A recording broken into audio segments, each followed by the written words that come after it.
Party ಮತ್ತು ಕೇಂದ್ರ ಸಚಿವರ ಮಧ್ಯೆ ಸಭೆ ಅಂತ್ಯವಾಗಿದ್ದು ಪ್ರಧಾನ್ ರಾಜೀನಾಮೆಗೆ ಬೇಡಿಕೆಯಿಂದ ಹಿಂದೆ ಸರಿದಿಲ್ಲ ಸಿಜೆಪಿ. 3 ಬೇಡಿಕೆ ಮುಂದಿಟ್ಟು ಹಿಂದೆ ಸರಿಯೋದಕ್ಕೆ ಸಿಜೆಪಿ ಪ್ರತಿನಿಧಿಗಳು ಒಪ್ಪಿಲ್ಲ.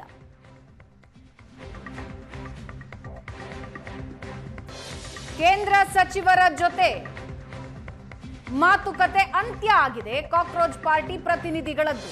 ಆದರೆ ಪ್ರಧಾನ್ ರಾಜೀನಾಮೆ ಬೇಡಿಕೆಯಿಂದ ಅವರು ಹಿಂದಕ್ಕೆ ಸರಿತಾ ಇಲ್ಲ.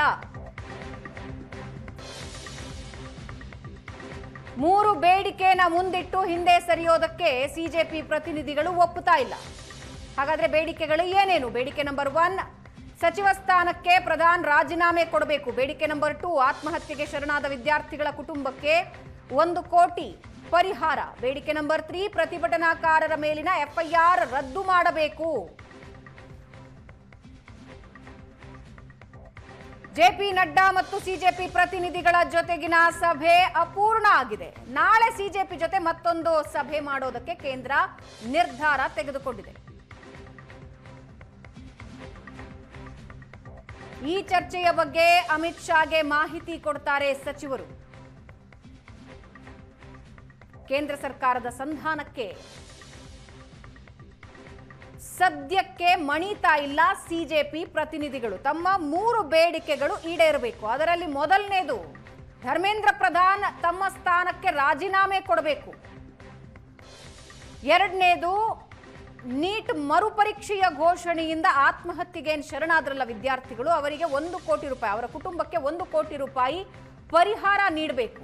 ಮೂರನೇದು ಈ ಪ್ರತಿಭಟನೆಯಲ್ಲಿ ಯಾರ ವಿರುದ್ಧವೂ ಕ್ರಮ ಆಗಬಾರದು. ಮತ್ತೊಂದು ಸಲ ತಮ್ಮ ಬೇಡಿಕೆಯ ಪತ್ರನ ಜೆಪಿ ನಡ್ಡಾ ಅವರಿಗೆ ನೀಡಿ ಸಿಜೆಪಿ ಪ್ರತಿನಿಧಿಗಳು ಅಲ್ಲಿಂದ ಹೊರಟಿದ್ದಾರೆ. ಮತ್ತೊಂದು ಸುತ್ತಿನ ಸಭೆ ನಡೆಯೋ ಸಾಧ್ಯತೆ ಇದೆ. ಸಿಜೆಪಿ ಪ್ರತಿನಿಧಿಗಳು ಕಾನ್ಸ್ಟಿಟ್ಯೂಷನ್ ಕ್ಲಬ್ನಿಂದ ಹೊರಟಿದ್ದಾರೆ. ಪ್ರಧಾನ್ ರಾಜೀನಾಮೆ ನೀಡೋವರೆಗೂ ಹೋರಾಟ ನಿಲ್ಲೋದಿಲ್ಲ ಅಂತ ಸಿಜೆಪಿ ಹೇಳ್ತಾ ಇದೆ. ಜೆಪಿ ನಡ್ಡಾ ಭೇಟಿಯಾಗಿ ಬೇಡಿಕೆನ ಮುಂದಿಟ್ರು. ಧರ್ಮೇಂದ್ರ ಪ್ರಧಾನ್ ರಾಜೀನಾಮೆಗೆ ಪಟ್ಟು ಹಿಡಿದಿದೆ ಸಿಜೆಪಿ. ಶತಾಯಗತಾಯ ರಾಜೀನಾಮೆ ಕೊಡಲೇಬೇಕು ಅಂತ. ಎರಡನೇ ಬೇಡಿಕೆ ಯಾರ್ಯಾರು ವಿದ್ಯಾರ್ಥಿಗಳ ಆತ್ಮಹತ್ಯೆ ಮಾಡಿಕೊಂಡ್ರಲ್ಲ ಅವರ ಕುಟುಂಬಸ್ಥರಿಗೆ 1 ಕೋಟಿ ರೂಪಾಯಿಗಳ ಪರಿಹಾರ ಕೊಡಬೇಕು.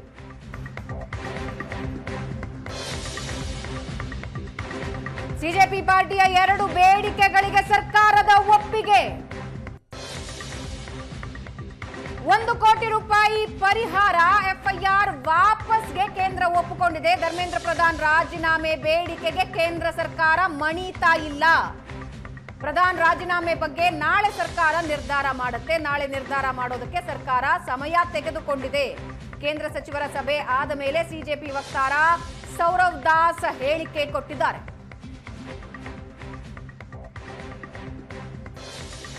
ಕೇಂದ್ರದ ಜೊತೆ ಸಭೆ ಬಳಿಕ ಹೊರಗೆ ಬಂದು ಸೌರವ್ ದಾಸ್ ಮಾಹಿತಿ ನೀಡಿದ್ದು 2 ಬೇಡಿಕೆಗಳಿಗೆ ಕೇಂದ್ರ ಒಪ್ಪಿಕೊಂಡಿದೆ. ಧರ್ಮೇಂದ್ರ ಪ್ರಧಾನ್ ರಾಜೀನಾಮೆಯ ಬಗ್ಗೆ ಸಮಯ ತೆಗೆದುಕೊಂಡಿದೆ ಅಂತ ಸಿಜೆಪಿ ಪ್ರತಿನಿಧಿಗಳು ಮಾಧ್ಯಮಕ್ಕೆ ಪ್ರತಿಕ್ರಿಯೆ ಕೊಟ್ಟಿದ್ದಾರೆ.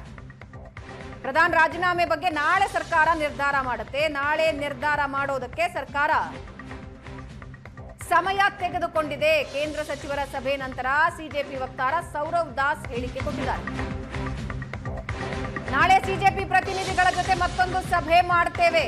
ಸಿಜೆಪಿ ಪ್ರತಿನಿಧಿಗಳನ್ನ ಮುಂದಿಟ್ಟು ಬೇಡಿಕೆಗಳನ್ನ ಆಲಿಸಿದ್ದೇವೆ. ಅವರು ಏನೇನು ಬೇಡಿಕೆ ಇಟ್ಟಿದ್ದಾರೋ ಅದನ್ನ ಆಲಿಸಿದ್ದೇವೆ. 2 ಗಂಟೆಗಳ ಸಭೆ ನಂತರ ಕೇಂದ್ರ ಸಚಿವ ಜೆಪಿ ನಡ್ಡಾ ಹೇಳಿಕೆ ಕೊಟ್ಟಿದ್ದಾರೆ. ನಾಳೆ ಮತ್ತೊಂದು ಸುತ್ತಿನ ಸಭೆ ಇರುತ್ತೆ.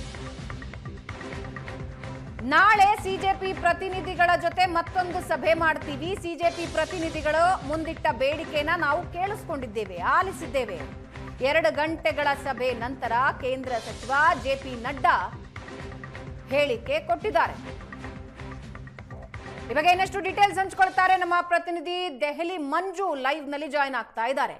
ಇದು ನಾ ಕೊಡೆ ನೀ ಬಿಡೆ ಅನ್ನೋ ರೀತಿಯ ಪರಿಸ್ಥಿತಿ ಮಂಜು ದೆಹಲಿಯಲ್ಲಿ ಇರೋದು. ಸಿಜೆಪಿ ಹೇಳ್ತಾ ಇದೆ ಧರ್ಮೇಂದ್ರ ಪ್ರಧಾನ್ ರಾಜೀನಾಮೆ ನಮ್ಮ ಪ್ರಮುಖ ಬೇಡಿಕೆ ಅಂತ. ಆದ್ರೆ ಕೇಂದ್ರ ಇಲ್ಲಿವರೆಗೆ ಅಂಥದ್ದು ಯಾವ ನಿರ್ಧಾರಗಳ ಬಗ್ಗೆಯೂ ಕೂಡ ಹೆಚ್ಚಿಗೆ ಗಮನ ಹರಿಸಿದಾಗ ಕಾಣ್ತಾ ಇಲ್ಲ. ನಾಳೆ ಮತ್ತೊಂದು ಸುತ್ತಿನ ಸಭೆ ಇದೆ. ಆದ್ರೆ ಇವತ್ತಿನ ಸಭೆಯ ನಂತರ ಏನೇನ್ ಡೆವಲಪ್ಮೆಂಟ್ಸ್ ಆಗ್ತಾ ಇದೆ, ಕೇಂದ್ರದ ವಲಯದಲ್ಲಿ ಏನ್ ಚರ್ಚೆ ಆಗ್ತಾ ಇದೆ?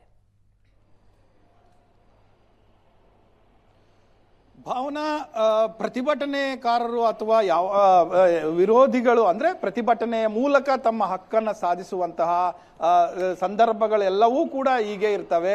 ಕೊಡಲೇಬೇಕು ಅನ್ನುವಂಥ ನಿರ್ಧಾರದಿಂದ ಅಂದ್ರೆ ಅವರು ಇಟ್ಟ ಬೇಡಿಕೆ ಈಡೇರಿಸಲೇಬೇಕು ಅನ್ನುವಂಥ ನಿರ್ಧಾರದಿಂದ ಪ್ರತಿಭಟನಾಕಾರರು ಸಾಮಾನ್ಯಕ್ಕೆ ಹಿಂದೆ ಸರಿಯುವಂತ ಲಕ್ಷಣಗಳಿರೋದಿಲ್ಲ. ಅದೇ ತರ ಇವರು ಕೂಡ ಹಾಗೆ ಮಾಡ್ತಾ ಇದ್ದಾರೆ. ನಮ್ಮ ಮೇಜರ್ ಅಥವಾ ಮೇನ್ ಬೇಡಿಕೆ ಏನು ಅಂತ ಅಂದ್ರೆ ಶಿಕ್ಷಣ ಸಚಿವರಾದಂಥ ಧರ್ಮೇಂದ್ರ ಪ್ರಧಾನ್ ಅವರ ರಾಜೀನಾಮೆಯನ್ನ ಪಡೆಯಬೇಕು ಅನ್ನುವಂಥದ್ದು ಇದರಲ್ಲಿ ಬಹಳ ಸ್ಪಷ್ಟ. ಇನ್ನು ಉಳಿದ ಎರಡು ಕೆಲಸಗಳು ಸಲೀಸಾಗಿ ಆಗುತ್ತೆ, ಎಲ್ಲರಿಗೂ ಕೂಡ ಗೊತ್ತಿರುವಂಥದ್ದು. ಯಾಕಂದ್ರೆ ಅವ್ರು ಕೇಳ್ತಾ ಇರುವಂಥದ್ದೇನು, ಆತ್ಮಹತ್ಯೆ ಮಾಡಿಕೊಂಡಂತ ಕುಟುಂಬಗಳಿಗೆ 1 ಕೋಟಿ ರೂಪಾಯಿ ಪರಿಹಾರ ಕೇಂದ್ರ ಸರ್ಕಾರ ಕೊಡಬೇಕು ಅನ್ನುವಂಥದ್ದು. ಮತ್ತೆ ಇದೇ ರೀತಿ ಯಾರ್ಯಾರಿಗೆ ಈಗ FIR ಹಾಕಿದರೆ ವಿದ್ಯಾರ್ಥಿಗಳ ಮೇಲೆ ಅದನ್ನು ತೆಗೆಯಬೇಕು ಅನ್ನುವಂಥದ್ದು ಕೇಳ್ತಾರೆ. ಅದು ಸಲೀಸಾಗಿ ಯಾವುದೇ ಸರ್ಕಾರ ಕೂಡ ಈಡೇರಿಸಬಹುದಾದಂತ ಬೇಡಿಕೆ ಈಡೇರಿಸ್ತಾರೆ ಕೂಡ.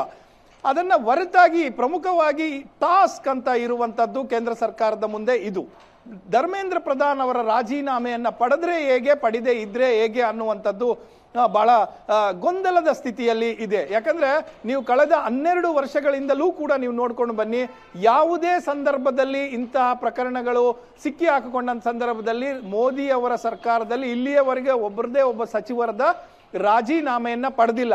ಆದ್ರೆ ಅವರು ಅವರ ಚೇಂಜ್ ಮಾಡುವ ತನಕ, ಸಂಪುಟ ವಿಸ್ತರಣೆ ಅನ್ನುವಂಥದ್ದು ಬರುವ ತನಕವೂ ಕೂಡ ಅವ್ರನ್ನ ಚೇಂಜ್ ಮಾಡಿಲ್ಲ. ಆದ್ರೆ ಅವರ ಅಧಿಕಾರಗಳನ್ನೆಲ್ಲ ಕಟ್ ಮಾಡಿ ಬೇರೆ ಅಧಿಕಾರಿಗಳನ್ನ ಹಾಕಿ ಅವರ ಅಧಿಕಾರ ಕಟ್ ಮಾಡಿ ಈ ರೀತಿ ಎಲ್ಲವೂ ಕೂಡ ಒಳಗಡೆ ಏನ್ ಮಾಡ್ಬೇಕೋ ಮಾಡಿರ್ತಾರೆ.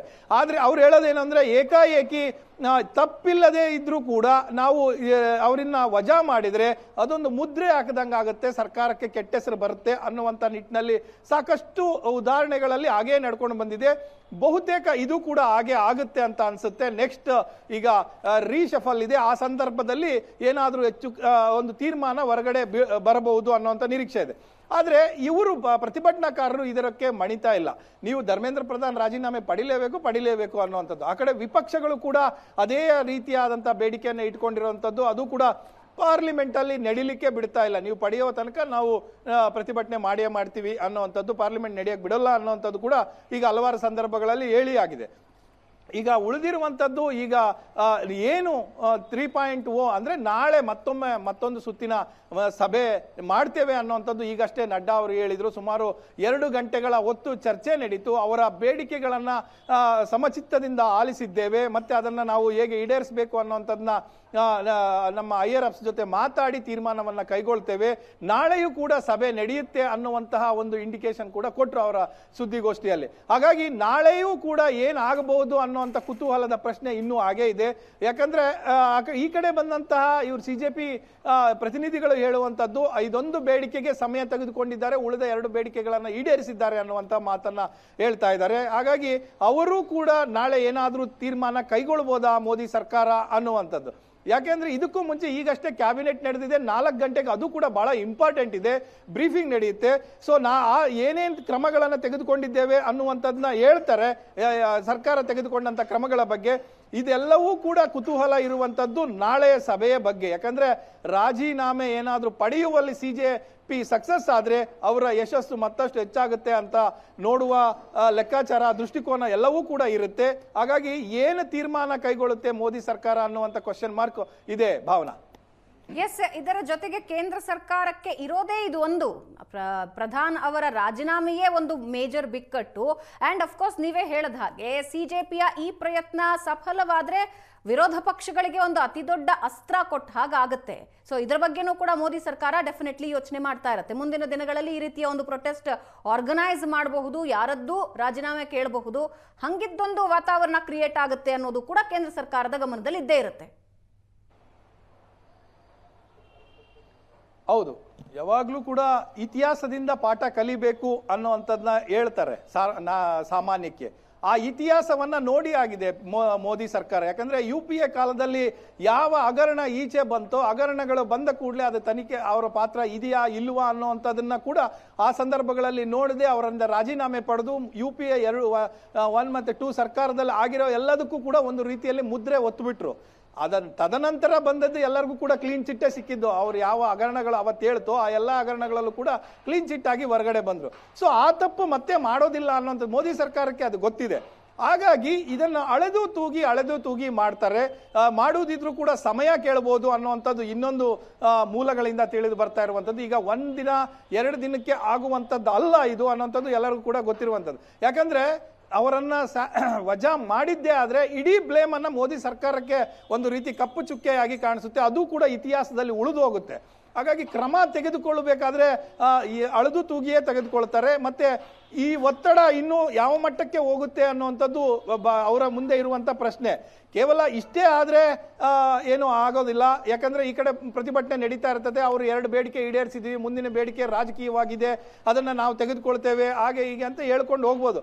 ಆದ್ರೆ ವಿಪಕ್ಷಗಳು ಏನು ಮಾಡ್ತವೆ ಅನ್ನುವಂಥದ್ದು ಬಹಳ ಮುಖ್ಯ. ಆ ಕಡೆ ಅವರು ದೇಶಾದ್ಯಂತ ಮತ್ತೆ ನಾವು ಪ್ರತಿಭಟನೆಗೆ ಕಾಲ್ ಕೊಡೋರಿದ್ದೇವೆ ಅನ್ನುವಂಥ ರೀತಿಯಲ್ಲಿ ಮಾತುಕತೆಗಳು ವಿಪಕ್ಷಗಳ ಕಡೆಯಿಂದ ಬರ್ತಾ ಇದ್ದಾವೆ. ಸೊ ಹಾಗಾಗಿ ಅವರು ಏನು ಮಾಡ್ತಾರೆ ಅನ್ನುವಂಥದ್ದು ಬಹಳ ಮುಖ್ಯ ಆಗಿರುತ್ತೆ. ಎರಡೂ ಕಡೆಯನ್ನ ನೋಡಿ ಪ್ರೆಷರ್ ಜಾಸ್ತಿ ಆದ್ರೆ ಅಂತಿಮ ಅಸ್ತ್ರ ಬಳಸಲೇಬೇಕಾಗುತ್ತೆ. ಆ ಸಂದರ್ಭದಲ್ಲಿ ಮೋದಿ ಅವರು ಬಳಸಬಹುದು ಅನ್ನುವಂಥದ್ದು ಲಕ್ಷಣಗಳು ಕಾಣಿಸ್ತಾ ಇದೆ. ಭಾವನಾ,